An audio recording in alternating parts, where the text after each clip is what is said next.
तो कैबिनेट की बैठक खत्म हो चुकी है, 17 प्रस्ताव पास हुए हैं। आपको सीधे लिए चलते हैं ब्रीफिंग में। तीसरा प्रस्ताव नगर विकास एवं आवास विभाग से देवघर जिलांतर्गत अंचल मोहनपुर के मौजा दुम्मा में आवासीय कॉलोनी विकसित करने हेतु नगर विकास एवं आवास विभाग के पक्ष में हस्तांतरित 58 एकड़ प्रति कदीम भूमि को झारखंड राज्य आवास बोर्ड रांची को निःशुल्क हस्तांतरण किए जाने के संबंध में। चौथा प्रस्ताव विधि विभाग से सरायकेला खरसावां जिलांतर्गत चांडिल अनुमंडल में अनुमंडलीय न्यायालय के गठन करने के संबंध में। इसमें कुल 7 न्यायालय गठित किए जाने के प्रस्ताव पर स्वीकृति दी गई। जिला एवं अपर सत्र न्यायाधीश का न्यायालय संख्या 1, सिविल जज सीनियर डिवीजन का न्यायालय, सिविल जज जूनियर डिवीजन का न्यायालय, न्यायिक दंडाधिकारी प्रथम श्रेणी सहित अनुमंडलीय न्यायिक दंडाधिकारी का न्यायालय और सचिव अनुमंडलीय विधिक सेवा प्राधिकार का न्यायालय, कुल 7 न्यायालय अनुमंडलीय न्यायालय के गठन की स्वीकृति दी गई। पांचवा प्रस्ताव वाणिज्यकर विभाग से झारखंड औद्योगिक एवं निवेश प्रोत्साहन नीति 2016 में वाणिज्यकर विभाग से संबंधित बिंदुओं यथा कंडिका 7.8 एवं 7.9 पर विभागीय अधिसूचनाओं के निर्गमन हेतु मंत्री परिषद द्वारा स्वीकृति प्रदान की गई। जो ये 2 कंडिका हैं कैप्टिव ऊर्जा संयंत्र की स्थापना करने वाली नई एवं मौजूदा औद्योगिक इकाइयों को इलेक्ट्रिसिटी ड्यूटी पर 5 वर्षों की अवधि के लिए 100% भुगतान की छूट के संबंध में, और जितने अभी इस प्रकार के संयंत्र हैं उसमें औसतन प्रति वर्ष 5.5 करोड़ रुपए की राजस्व क्षति संभावित है। और दूसरी कंडिका झारखंड औद्योगिक एवं निवेश प्रोत्साहन नीति 2016 की कंडिका 7.9A के अंतर्गत मेगा आईटी इकाइयों को 5 वर्षों की अवधि के लिए विद्युत शुल्क में छूट दिए जाने के संबंध में है। तो मेगा आईटी इकाई चूंकि झारखंड राज्य अंतर्गत इस प्रकार की कोई इकाई नहीं है तो इसमें कोई सब्सिडी दे नहीं होगा। छठा प्रस्ताव झारखंड वित्त नियमावली के नियम 235 क में संशोधन के संबंध में। इसमें केंद्र सरकार द्वारा जो संशोधन किए गए हैं जेम पोर्टल के माध्यम से सामग्री एवं सेवाओं की अधिप्राप्ति के संबंध में जो प्रावधानों में संशोधन किया गया है उसी के अनुरूप वित्त नियमावली में 235 क में संशोधन किए गए हैं। 7वां प्रस्ताव वित्त विभाग से वित्तीय वर्ष 2021-22 के प्रथम अनुपूरक व्यय विवरणी की घटनोत्तर स्वीकृति के संबंध में। 8वां प्रस्ताव राजस्व निबंधन एवं भूमि सुधार विभाग से खूंटी जिलांतर्गत अंचल कर्रा मौजा जुरदाग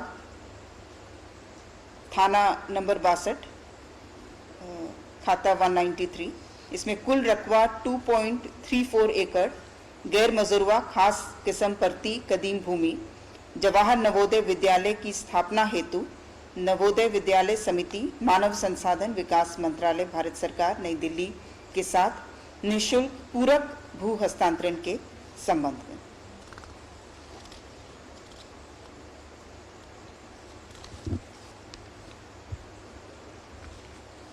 नवा प्रस्ताव खाद्य सार्वजनिक वितरण एवं उपभोक्ता मामले विभाग से राज्य में पायलट बेसिस पर जन वितरण प्रणाली के तहत फोर्टिफाइड राइस वितरण करने हेतु राइस फोर्टिफिकेशन स्कीम लागू करने के लिए स्टेट पीएमयू के गठन के संबंध में।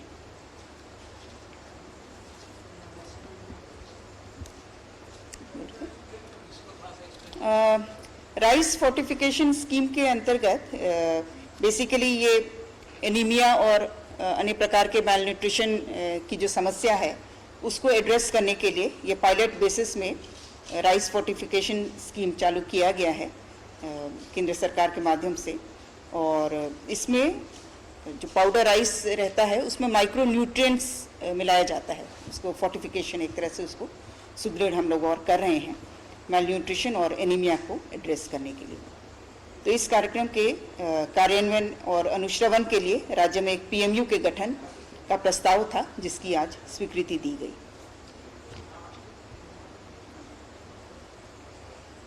नगर विकास एवं आवास विभाग से 10वां प्रस्ताव था झारखंड नगर पालिका सेवा संवर्ग संशोधन नियमावली 2021 के गठन के संबंध में। इसमें मुख्य रूप से जो संशोधन कार्मिक विभाग द्वारा अपनी परीक्षा संचालन नियमावली में किए गए हैं, उसी के अनुरूप संशोधन किए गए हैं। साथ ही साथ आयु सीमा के संबंध में भी संशोधन शामिल है। इसमें जो इंटरमीडिएट लेवल का है, पहले झारखंड नगर पालिका सेवा संवर्ग नियमावली में उम्मीदवार की आयु न्यूनतम 21 वर्ष एवं अधिकतम वही होगी जो राज्य सरकार द्वारा समय समय पर निर्धारित की जाएगी, ये प्रावधान था। और वर्तमान जो प्रावधान है उसके अंतर्गत जो स्नातक स्तर तकनीकी विशिष्ट योग्यता वाले पदों के लिए न्यूनतम आयु 21 वर्ष ही रखी गई है, लेकिन जो इंटरमीडिएट डिप्लोमा स्तरीय पद हेतु जो उम्मीदवार होंगे उनके लिए न्यूनतम आयु 18 वर्ष रखी गई है।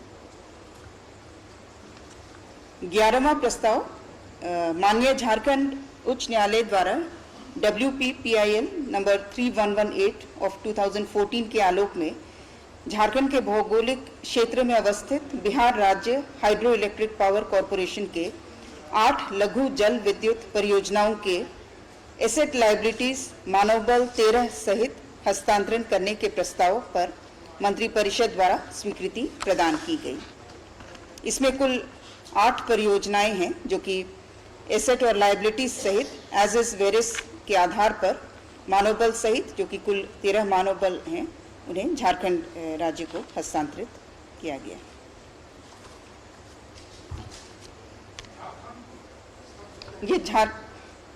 ये ट्रांसफर जो है ये किया गया, ये हाँ बिहार से ये फिजिकली तो ये झारखंड में ही अवस्थित हैं, लेकिन ये transfer of assets and liabilities हुआ बिहार रीऑर्गेनाइजेशन एक्ट के तहत।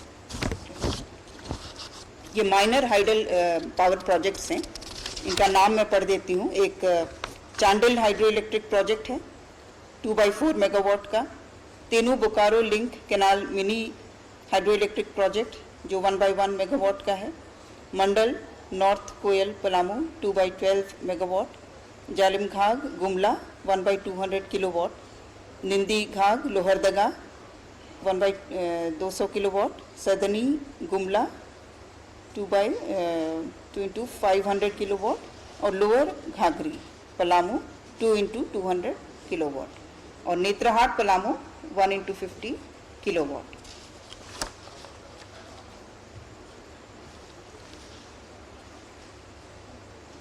बारहवां प्रस्ताव वाणिज्य कर विभाग से, ये भी घटनोत्तर स्वीकृति के संबंध में है, जो विधानसभा में केंद्र सरकार द्वारा केंद्रीय माल और सेवा कर अधिनियम 2017 में किए गए संशोधनों के आलोक में झारखंड माल और सेवा कर अधिनियम 2017 में प्रस्तावित संशोधनों से संबंधित झारखंड माल और सेवा कर संशोधन विधेयक 2021 के झारखंड विधानसभा में पुरस्थापन पर मंत्रिपरिषद की घटनोत्तर स्वीकृति के संबंध में। 13वां प्रस्ताव उद्योग विभाग से वर्ल्ड एक्सपो 2020 दुबई में राज्य की भागीदारी दिनांक 30 सितंबर से 6 अक्टूबर 2021 को करने हेतु झारखंड वित्त नियमावली के नियम 235 नियम 245 के आलोक में ENY को इवेंट पार्टनर मनोनीत करने के संबंध में। ये वर्ल्ड एक्सपो 2020 जो दुबई में आयोजित है, उसमें भागीदारी दिनांक 30 सितंबर से 6 अक्टूबर 2021 भागीदारी के लिए झारखंड वित्त नियमावली के नियम 235 और 245 के आलोक में इस इवेंट के लिए एक इवेंट पार्टनर को मनोनीत करने की स्वीकृति मंत्रिपरिषद द्वारा दी गई। Ernst and young LLP ENY को इवेंट पार्टनर के रूप में मनोनीत किया गया। 14वां प्रस्ताव नगर विकास एवं आवास विभाग से रांची शहर हेतु पूर्व स्वीकृत कांटाटोली फ्लाईओवर निर्माण परियोजना के समापन की स्वीकृति एवं योगदा सत्संग आश्रम बहुबाजार से शांति नगर कोकर तक वाया कांटाटोली चौक 2240 मीटर लंबे फ्लाईओवर के निर्माण हेतु कुल 224.945 रुपये भू अर्जन सहित लागत की परियोजना पर प्रशासनिक स्वीकृति के संबंध में जो पहले की जो योजना थी उसको एज इज वेरियस स्तर पर टर्मिनेट करते हुए इस परियोजना में संशोधन किया गया है स्ट्रक्चरली भी, और इसकी लंबाई भी बढ़ी है। और योगदा सत्संग आश्रम से लेकर के बहुबाजार से शांतिनगर कोकर तक इस फ्लाईओवर का निर्माण होगा, जिसके लिए 224.94 करोड़ रुपए लागत की परियोजना पर प्रशासनिक स्वीकृति मंत्री परिषद द्वारा दी गई और इसे 24 महीने में पूर्ण करने का प्रस्ताव है। 15वां प्रस्ताव नगर विकास एवं आवास विभाग से एशियन डेवलपमेंट बैंक संपोषित Jharkhand urban water supply improvement project के अंतर्गत झुमरी तिलैया नगर परिषद हेतु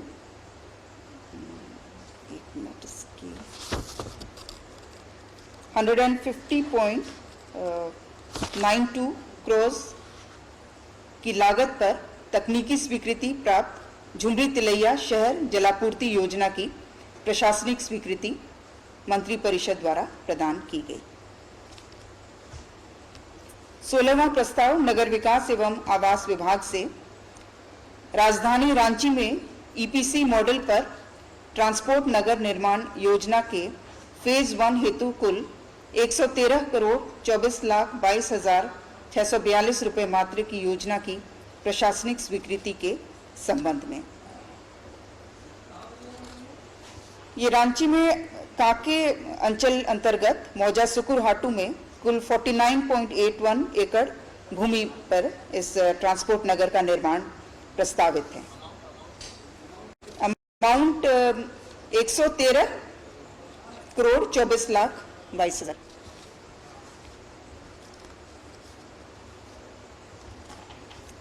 17वां प्रस्ताव खान एवं भूतत्व विभाग से खान एवं भूतत्व विभाग झारखंड के अंतर्गत झारखंड अन्वेषण एवं खनन निगम limited, Jharkhand exploration and mining corporation limited के गठन के संबंध में ये कंपनीज एक्ट के अंतर्गत इस कॉरपोरेशन का गठन प्रस्तावित है। जो नाम से स्पष्ट हो रहा है एक्सप्लोरेशन और विभिन्न जो ऑप्शंस में भी भाग लेगी, जैसे राज्य अंतर्गत एवं अन्य राज्यों में खनिज ब्लॉक्स के नीलामी में भाग लेना, खनिज ब्लॉक्स के नीलामी हेतु तकनीकी निविदा एवं वित्तीय निविदा को तैयार करने संबंधी कार्य, राज्य के अंतर्गत जो खनिज उपलब्धता वाले क्षेत्रों से संबंधित जो अन्वेषण कार्य हैं इत्यादि।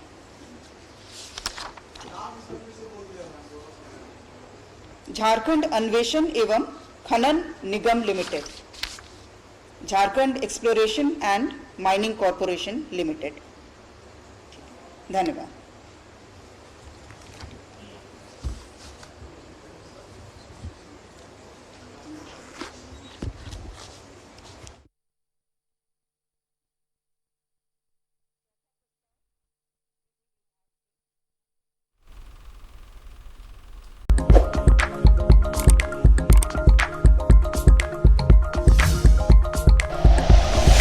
Like and share videos, subscribe करें हमारा चैनल और प्रेस करें बेल आइकॉन। न्यूज़ 11 भारत, सच है तो दिखेगा।